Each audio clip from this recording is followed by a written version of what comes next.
Halo semua, saya Adrianus dari Fakultas Akuntansi dari kelas Aktif 2 dengan NIM 20Q10051 akan menyampaikan eh, apa sih yang telah saya pelajari dan rangkuman-rangkuman inti dari semua yang pelajari dari bab 1 bab 7.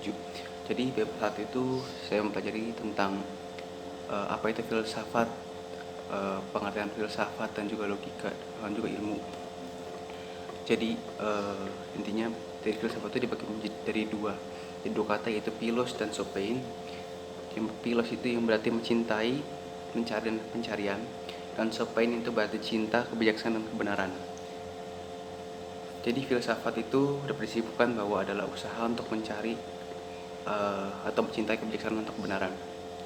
Dan ilmu itu adalah cara manusia bagaimana kemampuan berpikir dan berkritis analisisnya untuk khususnya terhadap ilmu pengetahuan.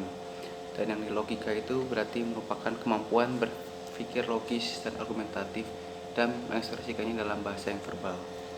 Jadi itu untuk bagian yang pertama. Dan di bagian yang kedua kita mempelajari tentang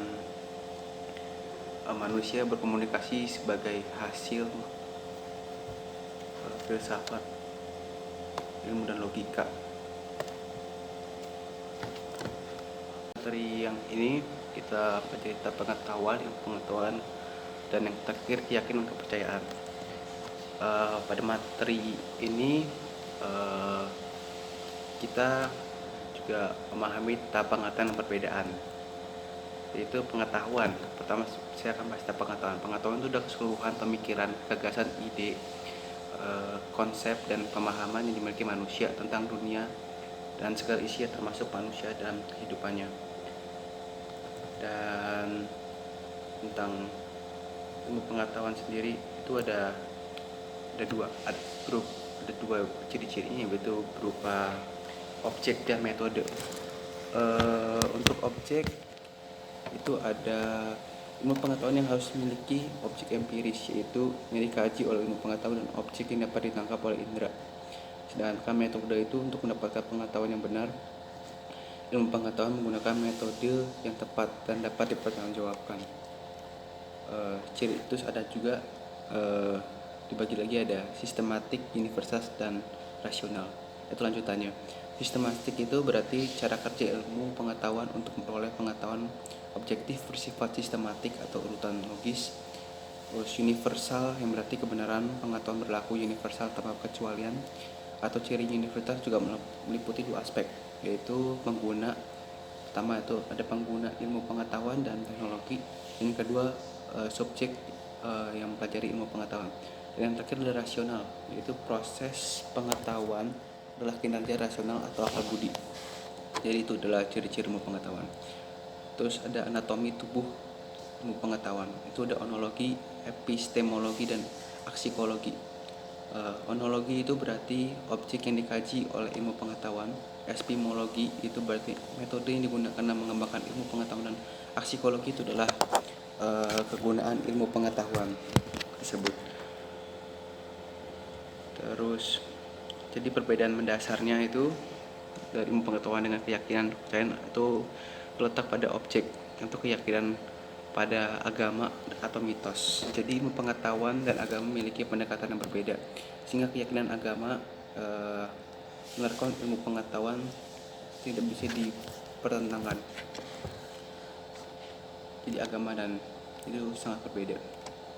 Oke, jadi kita akan bahas materi selanjutnya. Di materi selanjutnya ini kita juga membahas tentang pengertian onologi, epistemologi, aksikologi, dan filsafat ilmu.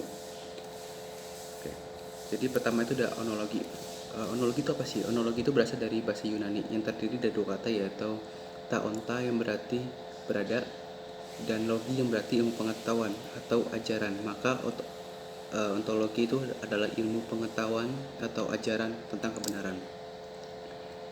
Dan pada dasarnya ontologi itu pertama kali dikenakan oleh Rudolf Kay pada tahun 1636 Masehi. Dan untuk menamai teori tentang hakikat yang ada yang bersifat metafisis, Dalam perkembangannya, Kristen Wolf membagi metafika menjadi dua, yaitu metafika umum dan metafika khusus. Metafika umum itu dimasukkan adalah sebagai istilah lain dari ontologi. Dan ontologi ini memiliki sifat dasar dari apa yang nyata secara fundamental dan yang berada di dalam entitas atau wujud atau kategori yang logis yang berlainan, atau disebut juga sebagai objek, fisik, dan hal-hal universal abstraksi. Dapat dikatakan juga dalam rangka tradisional, ontologi itu dianggap sebagai mengenai prinsip-prinsip umum dari hal-hal, sedangkan hal-hal pemakaiannya pada akhir ini ontologi dipandang sebagai teori tentang apa yang ada, dan ontologi adalah teori yang bersifat filsafat yang membahas tentang realitas, dan realitas itu adalah suatu kenyataan yang selanjutnya menjurus pada suatu kebenaran. Dan beda realitas dalam ontologi itu melahirkan pertanyaan, apakah sesungguhnya hakikat dari realitas yang ada ini, dan apakah yang ada dari realita itu hanya suatu materi saja? Bukankah suatu pertanyaan seperti itu yang hingga dapat disebut juga ontologi itu dapat dihentikan dengan metafisika, atau disebut juga protofilsafia atau filsafat yang pertama, atau filsafat ketuhanan yang biasanya adalah hakikat sesuatu, keesaan, persekutuan, sebab akibat, realita, dan Tuhan dan segala sifatnya. Dan apa sih hubungannya ontologi dengan filsafat pendidikan? Kita tahu bahwa ontologi itu adalah suatu kajian keilmuan kan, yang terpusat daripada pembahasan tentang hakikat. Jadi ketika ontologi itu dikaitkan dengan filsafat pendidikan, maka munculnya hubungan mengenai ontologi filsafat pendidikan. Itu adalah suatu kegiatan yang akan sadar pada tujuannya sendiri. Jadi maka makna dari ontologi dalam pendidikan itu sendiri merupakan analisis tentang objek, materi, dan dalam ilmu pendidikan.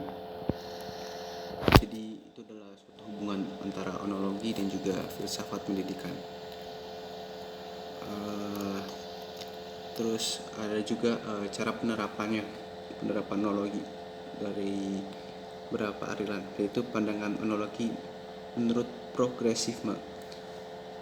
Dan menurut ini adanya kehidupan yang meluas, intinya ini. Dan kuncinya adalah pengertian bahwa manusia adalah segala suatu pengalaman manusia tentang penderitaan, kesedihan, kegembiraan, keindahan, dan lain-lain adalah realitas manusia hidup sampai mati. Jadi seperti itu.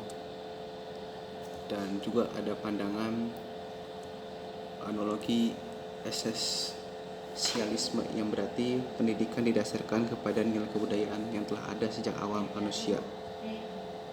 Itu yang kedua. Dan yang ketiga itu adalah pandangan parealisme, yang berarti memandangkan pendidikan sebagai jalan kembali atau proses pengembalian keadaan sekarang. Yang ketiga. Dan yang keempat itu adalah pandangan ontologi retrusionalisme. Dengan ontologi ini terangkan bagaimana hakikat akan sesuatu. Yang rekonstruksialisme memandang bahwa realita itu bersifat universal, yang mana realita itu dimana adalah sama di setiap tempat. Dan epistemologi itu adalah cabang filsafat yang pelajari benar tidaknya suatu pengetahuan. Dan beberapa ahli juga mencoba mengungkap definisi dari epistemologi. Saya menemukan salah satu filsafat yang bernama Handono Hadi. Dia mendefinisikan bahwa epistemologi itu adalah cabang filsafat yang mempelajari dan mencoba menentukan kodrat dan skop pengetahuan. Pengandaian dan dasarnya dapat dipertanggungjawabkan atas penyataan mengenai pengetahuan yang dimiliki. Tokoh lain juga mencoba, namanya juga saya mendapatkan Dewey Hamlin. Dia mengatakan juga bahwa mendefinisikan bahwa epistemologi itu adalah sebagai filsafat yang berurusan dengan hakikat, lingkup pengetahuan dasar, dan pengandaian serta umum itu dapat diandaikan sebagai penegasan bahwa orang memiliki pengetahuan. Dan saya memberikan satu contoh terakhir, itu ada The Bird That Prunes yang ditulis juga oleh Mujamil Komar. Dia juga memaparkan bahwa epistemologi itu adalah cabang filsafat yang bahas tentang sumber, struktur, dan metode dan validitas pengetahuan. Jadi epistemologi itu adalah studi tentang pengetahuan intinya, tentang bagaimana cara mengetahui benda-benda. Untuk pertanyaan yang menggunakan ingin tahu, contohnya itu tentu saja tahu ia sakit karena ia melihat, itu salah satu contoh kalimat epistemologi. Jadi seperti itu tentang epistemologi, dan juga tadi ada setelah saya jelaskan tadi, dan aksikologi, ilmu pengetahuan. Oke, kita lanjut ke materi selanjutnya. Selanjutnya kita membahas tentang Marxisme. Marxisme itu adalah sebuah paham yang berdasar pada pandangan dari Karl Marx, dan awalnya Marxisme ini atau Marx ini menyusun sebuah teori besar berkaitan dengan sistem ekonomi dan politik. Anggapan Marx itu bahwa Marxis itu adalah utopian komunisme sebagai puncak perjuangan kelas buruh. Dari sisi lain, kapitalitas sebagai jalan membawa kehancuran seperti harus telah dikembali. Marx juga menilai bahwa kebebasan publik untuk mengatur dirinya kapital itu yang dimiliki sama saja, bahwa negara tersebut keberapa kehancurannya, di mana Marx beranggapan bahwa apabila seorang terus menumpuk kapital dengan cara membuka pabrik yang baru, maka orang tersebut hanya memperlebar gap antar kelas, sehingga ada baiknya agar negara mengambil alih hal publik dengan cara menjadikan negara sosialitas. Saya kurang setuju karena kenyataannya pada pandangan Marx itu bisa dibilang bertolak belakang dengan referensi pada zaman ini. Itu dapat dilihat dari negara sosial yang mengalami kebangkrutan, di mana berbeda negara kapitalitas di Eropa yang terus bertumbuh ke arah sejahtera. Jadi itu materi yang kita bahas tentang Marxisme, dan juga keunggulan apa dari kapitalisme. Jadi keunggulan kapitalisme itu dianggap efektif juga dan efisien dalam mendapatkan sumber daya yang tersedia, karena masyarakat itu lebih cenderung kreatif dalam meningkatkan persaingan tinggi. Masyarakat yang ideal dapat terbentuk dari adanya kebebasan berbisnis dan persaingan usaha. Dengan adanya seperti itu, maka produk dan jasa dapat ditawarkan kepada pasar konsumen menjadi lebih baik. Dan kita juga belajar tentang cara mengatasi kemiskinan, yaitu dengan cara memperluas lapangan kerja, memberikan bantuan pendidikan secara gratis, memberikan fasilitas memadai dan subsidi gratis, dan melakukan inovasi kreatif. Jadi itu kita bahas dari materi ini tentang Marxisme. Oke, kita lanjut ke materi selanjutnya. Di materi selanjutnya kita membahas tentang hiperrealita. Hiperrealita itu kita membahas bagaimana cara kita berpikir, setuju atau tidaknya kita terhadap argumen-argumen yang telah diberikan. Salah satu contohnya yaitu tentang negara Islam memiliki kerusuhan tinggi, tapi tingkat pendidikan cenderung lebih rendah, dan negara maju mendapatkan terlibat perang saudara. Jadi bagaimana kita mengolah hal tersebut secara logika. Oke, jadi di filsafat logika ini kita membahas tentang bagaimana cara pandang kita, apakah kita setuju atau tidak. Kalau saya setuju tidak setuju, karena negara Islam itu memiliki kerusuhan lebih tinggi, tapi bukan berarti keadaban tidak dibutuhkan. Dan bahkan sebaliknya, jika kerusuhan tersebut seharusnya, dan justru karena kerusuhan tersebut, maka seharusnya mereka itu lebih percaya kepada Tuhan dan minta pertolongannya agar negara tersebut menjadi damai. Jadi intinya, kepercayaan itu tidak dapat disangkut pautkan dengan hal tersebut. Itu salah satu contoh dari yang saya pelajari tentang hiperrealita. Oke, kita next materi selanjutnya. Materi selanjutnya kita membahas tentang menelaah makna kemanusiaan. Jadi di materi ini saya mempelajari tentang perbedaan robot dan manusia. Jadi inti perbedaan robot dan manusia itu sangat berbeda, karena manusia itu adalah makhluk yang spesial dan robot itu mungkin hanya sebuah kata saja. Dan perbedaan manusia dan robot itu sangat berbeda, karena salah satunya karena kita diberikan hati nurani, kita diberikan jiwa, sedangkan robot tidak. Dan tentunya kita harus mensyukuri tentang apapun yang diberikan Tuhan, karena itu yang terbaik untuk kita. Oke, jadi itu yang kita bahas di materi menelaah makna kemanusiaan, tentang bagaimana perasaan manusia dan perasaan robot, perbedaan dari kedua tersebut. Dan kita juga materi terakhir kita membahas tentang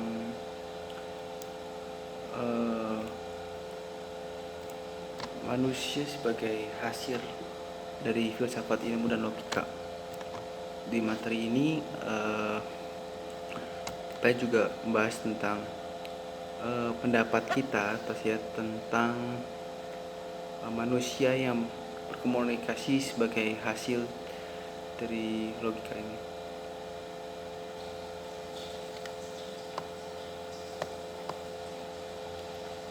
Dan materi ini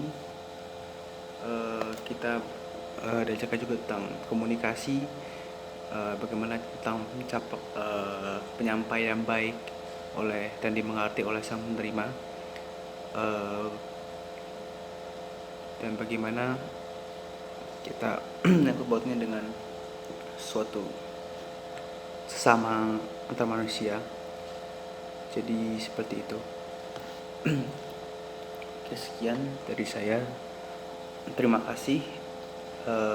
Mohon maaf bila ada kesalahan perkataan dan lainnya. Terima kasih.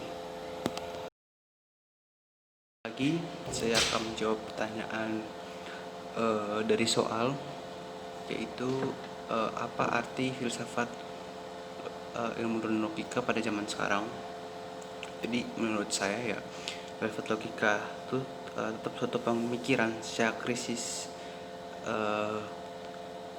apalagi untuk zaman sekarang ini, untuk menangani analisis atau suatu masalah yang terjadi pada zaman sekarang.